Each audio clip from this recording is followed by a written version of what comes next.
In the last video, I showed you guys how Etsy sellers are making millions of dollars using AI generated images to sell clip art. As promised, I'm going to show you guys how to take the clip art that you generated in the last video and package it to sell on Etsy. But wait, if you haven't watched our last video, you need to stop right now and go watch that video, or else this video will not make sense. In order to sell my clip art, I obviously need it to be PNG, and I only have one prepared from that last video that we made. And I need at least like maybe 7 to 12 more. So I have another folder with the raw files, let's just call them. These are all the photos that Midjourney generated for me, and I just basically dragged them into this folder.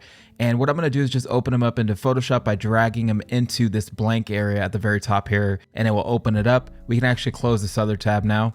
And we wanna do this for all of them. So honestly, I could just click all of them and drag them into this blank area, and it will open them all at the same time. So now the goal here is to delete the background and save them in this PNG folder here, which is really easy to do. So what I want to do is start on the first one and we'll work our way over. Before I delete the background, I'm just going to left click on the lock here on the layers palette and it will unlock it. Now that that's unlocked, I'm going to head up to image size. And what this is going to allow me to do is resize my image to get ready to delete the background and save it as a transparent image. So I want to type in 300 for the resolution. And I just want it to be 8 inches by 8 inches. That's a pretty good size for this. And there you go. Now we have a resized image. Now it isn't the sharpest image. So if I wanted to go a step further here, I can always go up to filter, and then there's something called sharpen, and then unsharpen mask. Now we can use this to sharpen our image a little bit, just to give it a little bit more clarity. You could copy my settings. I'm gonna press OK now. So this is where I'm gonna delete the background. So I'm gonna go to my magic eraser, and it's right under the eraser tool in case you didn't know that. With this tool, there's something called tolerance on the very top. I would start somewhere around 20 and then go up or down depending on what you need. And that's pretty much it. So now you just wanna left click on the background, and it should do a decent job to erase the background. So with contiguous checked, if I left click on the background, you could see that it removes only that area. Now, if I uncheck it, it will find all of the white in the image and delete it, which we don't want. So I'm just gonna make sure that's checked, and there you go. Now it's not going to erase anything I don't want it to. And I'm just gonna go through the image and find all of the white areas and delete them. And that's pretty much it. You just wanna go through it, make sure you find all of the white and get rid of it. And I think I've done a pretty decent job. What we could do is we can go up to File, Export, Quick Export as PNG. And now we want to find that folder where the PNGs are, and you just want to left click on the Dragon 1. And then we just want to name this Dragon 2 because we already have Dragon 1, and save. And you want to do that for every single one of them. So I'm going to do that real quick so we can close this one. And now we just want to repeat the process. So I'm going to go up to image again, image size. I'll do it one more time for you guys. And we want to go 300 resolution. 8 by 8, and see it resized it. And then under filter, you can see unsharp mask is at the very top because we just used it. So let's just click that again.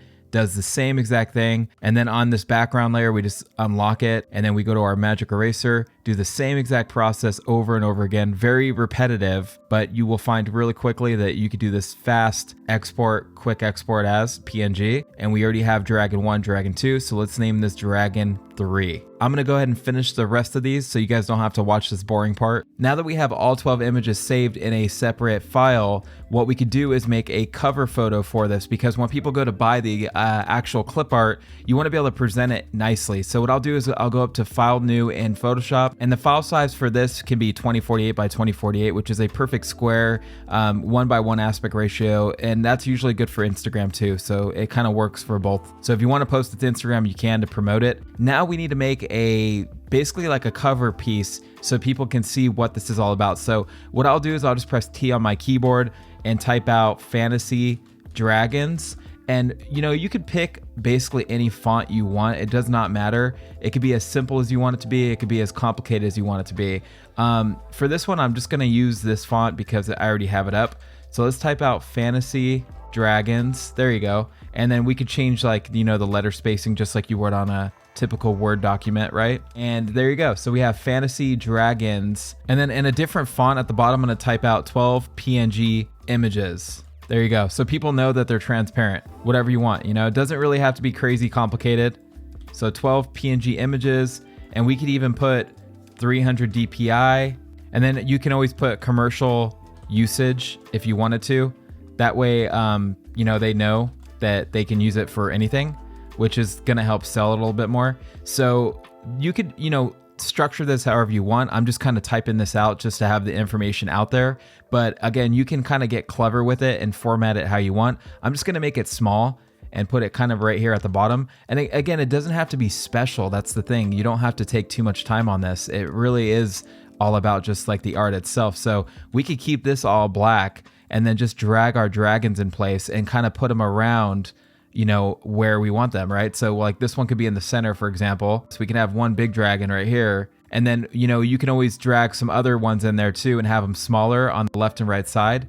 That way people can see what else that you're offering. You don't have to necessarily put them all on one cover. That gets a little cluttered, but you also can do that if you want to. It's really up to you. So if I use one of my pre-made gradients here, you can see that you could get really cool results really fast. And then we could add like a stroke if we wanted to. There you go. So we have fantasy dragons. Let's make another stroke on the outside. You know, if I wanted to, I could just copy these effects over to the clip art. Now this is not a Photoshop, full Photoshop tutorial or anything like that, but I just wanted to show you how I go about creating a cover. You can always use websites like Canva if you want to, you know, just do stuff real quick. Canva has a lot of like different tools that are easy to use for beginners. So I definitely recommend you check that out and then add a layer mask to it.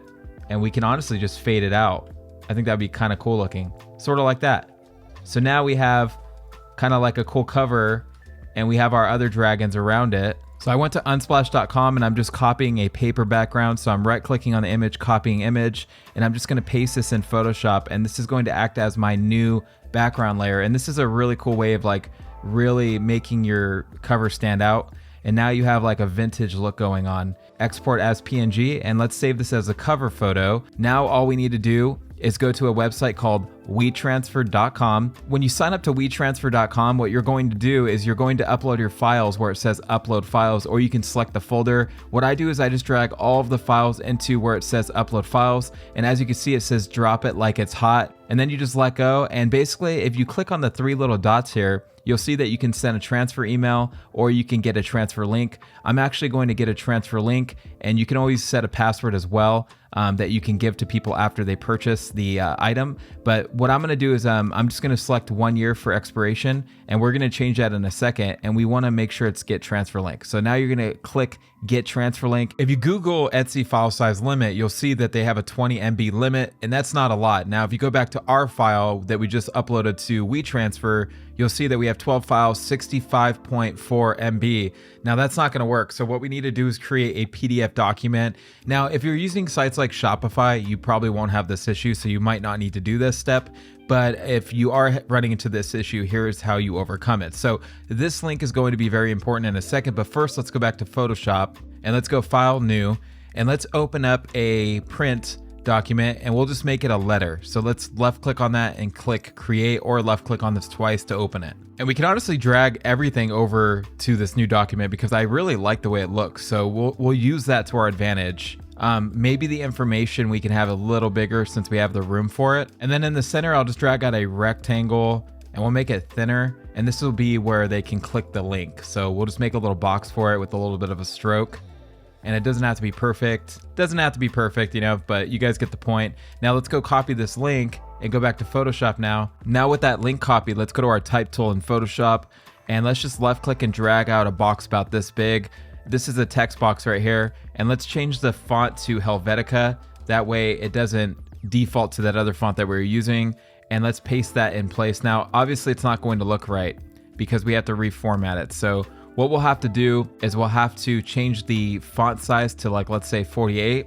And then we will have to change the font color as well to black. So there you go. Now we have our link. And if you want to go a step further, you can always put copy and paste link in browser to download. There you go. So we can just put some instructions, nothing crazy. So we have some instructions and then we have some information about what's in this file and a preview of the dragons at the very top. So everything's good to go. Now you just want to go File, Save a Copy. Now you want to go to the folder that has your Fantasy Dragon assets. And we just want to go to the format and select Photoshop PDF and just keep everything else default. Save PDF, there you go, yes. Now I'm gonna go to my Etsy shop where I created a listing. So this is just a new listing that I started.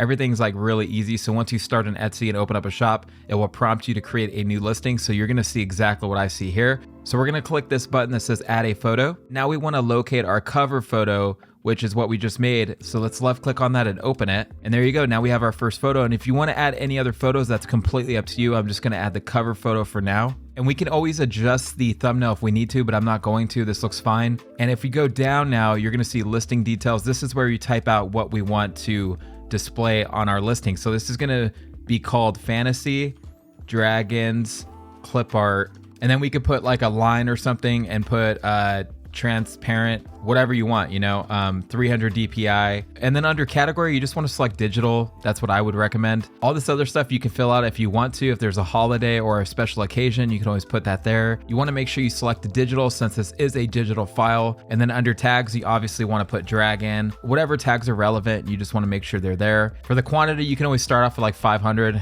I mean, you really don't need a quantity because you can sell unlimited amounts, but I would start off with like 500 to see how you do. Now, if the PDF is still too big, which mine is, I don't know why, we're just gonna resave it and just lower the quality a little bit on it and it should be good to go. So upon resaving it, there's Adobe PDF presets and I'm gonna go ahead and select smallest file size. That's something I meant to mention to you guys. And let's save that because the file still might be too big. So let's go ahead and try re-uploading that and see what happens. And it should work this time. Now, every time a customer purchases our item, they'll get this PDF download and they can get the link right there. And then you just follow the prompts and you just posted your first digital product. You can do this on any platform, Shopify, Etsy, you name it, Squarespace even, doesn't matter. Anything that allows you to upload a digital file, you could do this on. So have fun with that. And I hope this video helped you out. If it did, make sure you guys subscribe and don't forget to thrive daily.